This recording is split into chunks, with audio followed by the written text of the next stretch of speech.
पर्यटन व्यवसाय संसारभरि सबैभन्दा द्रुत गतिमा फस्टाउँदै गएको व्यवसाय हो भने नेपाल संसारको सबैभन्दा उत्कृष्ट पर्यटकीय गन्तव्यमा पर्दछ भन्ने कुरा विभिन्न तथ्यहरूले उजागर गर्दछ।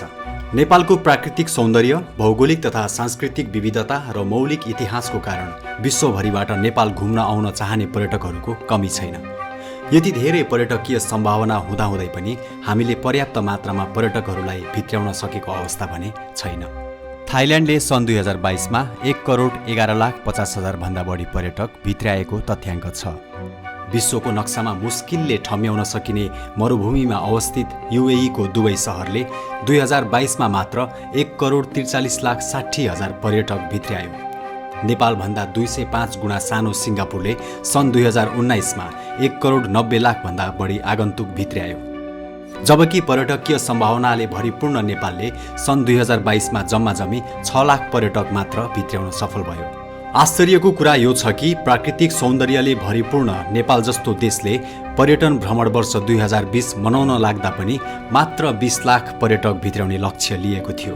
हामी नेपाली संसारका दुई ठूला छिमेकी राष्ट्र चीन र भारतको बीचमा अवस्थित छौँ, जसले संसारको 37% जनसङ्ख्या ओगटेको छ। 3.25 अर्बभन्दा बढी जनसङ्ख्या भएका यी दुई देशका 1% नागरिकहरू मात्र पनि नेपाल भित्रिने हो भने नेपालको जनसङ्ख्या बराबर हुन आउँछ। दुवै देशहरू आर्थिक रूपमा बलियो हुँदै गएका छन्, जसका नागरिकहरू पर्यटकको रूपमा बाहिरन सक्दछन्।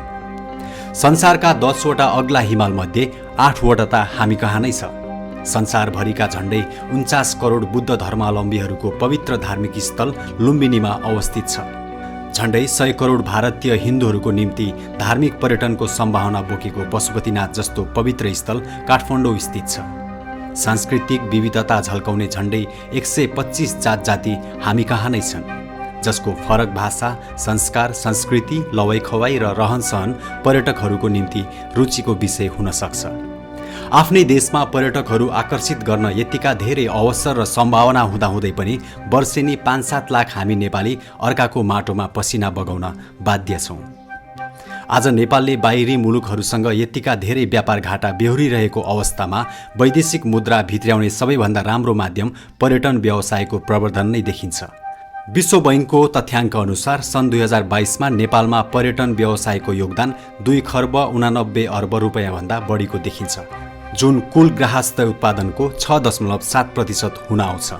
नेपालले पर्यटन व्यवसायलाई प्रवर्धन गर्ने वातावरण बनाउने हो भने योभन्दा पनि धेरै रकम र लगानी भित्र्याउन सकिने सम्भावना देखिन्छ। साथै यो क्षेत्रले बढीभन्दा बढी नेपालीहरूलाई रोजगारी र स्वरोजगारको अवसर सिर्जना गरी राज्यलाई धेरैभन्दा धेरै आर्थिक स्रोत उपलब्ध गराउने कुरा निश्चित छ, जुन रकमलाई राज्यले भौतिक संरचना निर्माण लगायत जनहित कार्यको निम्ति खर्चिन सक्दछ। आज पर्यटन व्यवसायका निकै चुनौती हामीमाझ तेर्सिएर रहेका छन्, जसकारण हामीले अपेक्षा गरे अनुसार पर्यटकहरू भित्र्याउन सकेको अवस्था छैन। राज्य तथा सरकारवाला निकायहरूको पर्यटनको विकासप्रति उदासीनता, नीतिगत अवरोध, बाटो पुल जस्ता भौतिक संरचनाको अभाव, सम्भावित पर्यटकीय ठाउँहरूको विकास र जगेर्नामा ध्यान नपुग्नु, पर्याप्त मात्रामा गुणस्तरीय होटलहरू नहुनु, दक्ष कामदारको कमी, प्रदूषण नियन्त्रण तथा सरसफाइमा लापरवाही, पर्यटकहरूलाई धेरैभन्दा धेरै मनोरञ्जन लिने र व्यस्त गराउन सक्ने ठाउँ र वातावरणको अभाव, प्रचार प्रसार आदि जस्ता कुराहरूमा ध्यान पुर्याउन नसक्दा नेपालको पर्यटन व्यवसायले जति लगानी र पर्यटक भित्राउनु पर्ने हो त्यति लगानी र पर्यटक भित्राउन सकेको अवस्था छैन। हामीसँग चुनौती मात्र छैनन्, हामीसँग पर्यटनमा अथाह सम्भावना पनि रहेको छ। हामीले हाम्रा सम्भावनाहरूलाई यथार्थमा परिणत गर्ने हो भने हाल विद्यमान रहेका चुनौतीहरूलाई निराकरण गर्नका निम्ति पहल नगरी धरै छैन। कसरी नेपालभन्दा 494 गुणा सानो मालदिप्सले हरेक वर्ष 16 लाख पर्यटक भित्र्याउँछ र कसरी इन्डोनेसियाको एउटा बाली टापुले हरेक वर्ष झण्डै 50-60 लाख पर्यटक भित्र्याउँछ भन्ने कुरा हामीले पर्यटनका सम्भावना बोकेका र त्यसलाई साकार तुल्याएका देशहरूबाट सिक्न आवश्यक छ।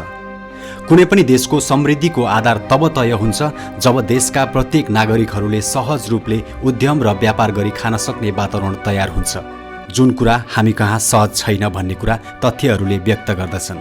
त्यसमा पनि ठूलो परिमाणमा सस्तो मूल्य वस्तु तथा सामान उत्पादन गरी व्यापार गर्ने छिमेकी मुलुक चीन र भारतसँग प्रतिस्पर्धा गर्न सक्ने हैसियत अहिले हामी नेपालीको छैन।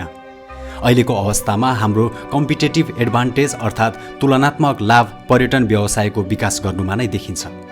पर्यटनको क्षेत्रमा नेपालले अरूभन्दा राम्रो सेवा प्रदान गरी धेरैभन्दा धेरै वैदेशिक रकम भित्राउन सक्ने सम्भावना राख्दछ, जसको निम्ति केन्द्रीय, प्रदेश र स्थानीय सरकार लगायत अन्य सरकारवाला निकायहरूले पर्यटनको विकास नेपालको आर्थिक विकासको आधार हो भन्ने कुरा बुझ्न जरुरी छ र यसप्रति सकारात्मक नजरिया अपनाई पर्यटनको विकासमा तगारोको रूपमा रहेको नीति नियम र कानुनलाई पर्यटक र पर्यटन व्यवसाय मैत्री वातावरण बनाई धेरैभन्दा धेरै पर्यटकहरू भित्राएर नेपाल र नेपाली जनताले आर्थिक तथा अन्य लाभ लिनबाट चुक्नु हुँदैन।